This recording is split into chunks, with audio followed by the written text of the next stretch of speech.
Hello everyone. प्रश्नावली 1.1 संख्या पद्धति कक्षा 9 सवाल नंबर 3 प्रश्न नंबर 3 है। उसमें हम देखते हैं कि बोला गया है कि 3/5 और 4/5 के बीच 5 परिमेय संख्या ज्ञात करो। अभी हमने दूसरा सवाल लगाया था, उसमें भी ऐसा ही कुछ था, लेकिन अभी क्या है, इसमें वो केवल संख्या थी 3 और 4 के बीच में थी। अभी क्या है, 3/5 और 4/5 के बीच 5 परिमेय संख्या ज्ञात करो। ठीक है, तो हम इसमें देखते हैं। सबसे पहले यहाँ पे दिया गया था, जब भी ऐसा संख्या इस प्रकार कोई भी प्रश्न आता है याद करने के लिए, तो क्या करते हैं कि 3/5, तो यहाँ पे क्या है दिया गया है 3/5 और 4/5।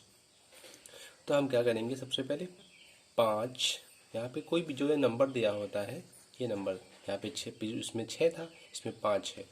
तो हमने बोला था कि उसमें एक जोड़ लेना है। 5 कोई भी संख्या दे रखा है होता है, चाहे 5 दे, 7 दे, 8 दे, 9 दे, 10 दे, कोई भी, तो उसमें से हमें केवल एक जोड़ देना है। तो 5 प्लस कितना, एक कितना हो जाएगा, 6 हो जाएगा। ठीक है, अभी क्या करना है, 6 हो गया, तो हम सबसे पहले यहाँ पे दिया है 3/5 दे रखा है, 3/5 दे रखा है, 3/5 गुणित 6/6। ये जो 6 है ये ऊपर भी जाएगा और नीचे भी आएगा।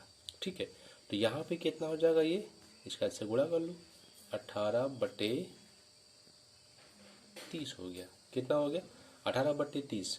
और उसी तरीके से हमें ये दे रखा है, यहाँ पे ये दे रखा है कि 4/5, दूसरा वाला दे रखा है 4/5, उसमें भी इसी तरीके से हम करेंगे, 6 और नीचे भी 6, बराबर कितना आ जाता है, 4 इसको करेंगे तो यहाँ पे कितना आएगा, 24 आ जाएगा। और ये कितना हो जाएगा, 30 हो जाएगा।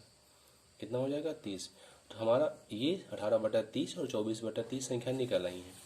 तो क्या करेंगे, 18/30 और 18/30 के बाद कौन सा आ जाएगा, 19/30, 20/30, 21/30, 22/30 और 23/30। तो हमारी ये संख्या निकल है, 1 2 3 4 5, 5 संख्या हमारी निकल आई। यही हमारा आंसर हो गया। इसके बाद 23/30 के बाद कौन संख्या आती, ये वाली संख्या आती। हमें कितनी याद करनी है, 1 2 3 4 5, हमारी संख्या कितनी हो गई, 5। हमारी 5 संख्या हमने याद कर ली। ठीक है, आगे बढ़ते हैं प्रश्न नंबर 4 की तरफ। प्रश्न नंबर 4 जो है उसमें दिया गया है, नीचे दिए गए कथन सत्य हैं या असत्य, कारण के साथ अपने उत्तर दो। पहला दिया गया है, प्रत्येक प्राकृत संख्या एक पूर्ण संख्या होती है। हमने पहले वीडियो में, अपने प्रश्नावली 1.1 के पहले वीडियो में बताया था, संख्याओं के बारे में बताया था।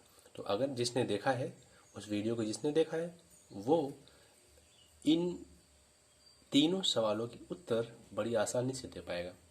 जिसने नहीं देखा है वो जा करके देख लेंगे। प्रत्येक प्राकृत संख्या एक पूर्ण संख्या होती है। चलिए पहले सवाल लिखते हैं। तो प्राकृत संख्या हमें पता ही है कौन सी होती है। प्राकृत संख्या हमारी कौन सी थी, 1 2 3 4 5 6 7 8 9 डॉट डॉट डॉट डॉट, यानी कि आगे अनंत संख्याएं हैं। तो प्राकृत संख्या एक पूर्ण संख्या। अब ये प्राकृत संख्या होगी, पूर्ण संख्या हमारी 0 1 2 3 4 ये सब है। तो प्रत्येक प्राकृत संख्या एक पूर्ण संख्या है। तो हम देख रहे हैं कि यहाँ पे सब संख्या इस पूर्ण संख्या में आ रही हैं। प्रत्येक प्राकृत संख्या इस पूर्ण संख्या में आ रही है। इसका मतलब है कि प्रत्येक प्राकृतिक संख्याएं जो हैं, प्राकृत संख्याएं जो हैं, वो पूर्ण संख्या हैं। तो क्या है, ये सत्य है या असत्य, हमें ये बताना है। तो यहाँ से क्या निकल रहा है, इसका मतलब ये वाली संख्या सब इसमें आ रही है। 0 भी है, तो 0 क्या है, पूर्ण संख्या है, लेकिन ये वाली संख्या तो सारी इसमें आ रही हैं। इसका मतलब है कि ये क्या है, सत्य है। दूसरा सवाल दिया गया है कि प्रत्येक पूर्णांक एक पूर्ण संख्या होती है। प्रत्येक पूर्णांक एक पूर्ण संख्या होती है। तो हमें पता है कि पूर्णांक कैसे होते हैं, ऋण वाले होते हैं।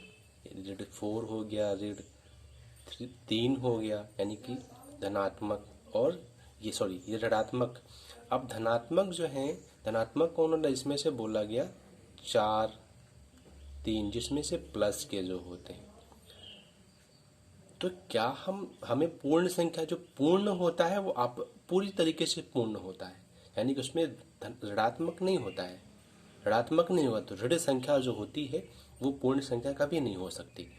तो हमें ये बोला गया है कि प्रत्येक पूर्णांक एक पूर्ण संख्या होती है, तो हमें यही तो सिद्ध करना है। तो पूर्णांक जो होते हैं वो ऋणात्मक भी होते हैं और धनात्मक भी होते हैं, लेकिन जो पूर्ण होते हैं, पूर्ण संख्याएं होती हैं, होल नंबर्स जो होते हैं वो केवल धनात्मक में होते, ऋणात्मक में नहीं होते। इसका मतलब क्या हो गया, ये असत्य हो गया।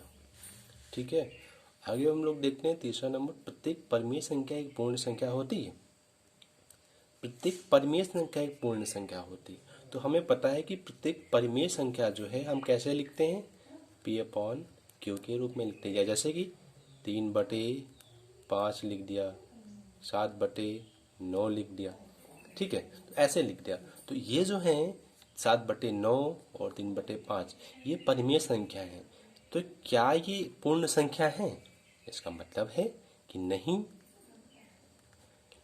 कुछ होते हैं, जैसे कुछ हो सकते हैं, कुछ हैं जिनका जो पूर्ण में आते हैं। जैसे यहाँ पे दिया गया है 4/2, तो इसको काट के हमारा कितना आ गया, 2। तो 2 क्या है, एक पूर्ण संख्या है, इसलिए कुछ होते हैं, सभी को नहीं कह सकते। यहाँ पर क्या बोला गया कि प्रत्येक परिमेय संख्या एक पूर्ण संख्या होती, प्रत्येक परिमेय संख्या। तो इसका मतलब क्या हो जाएगा, ये आंसर हो जाएगा इसका असत्य।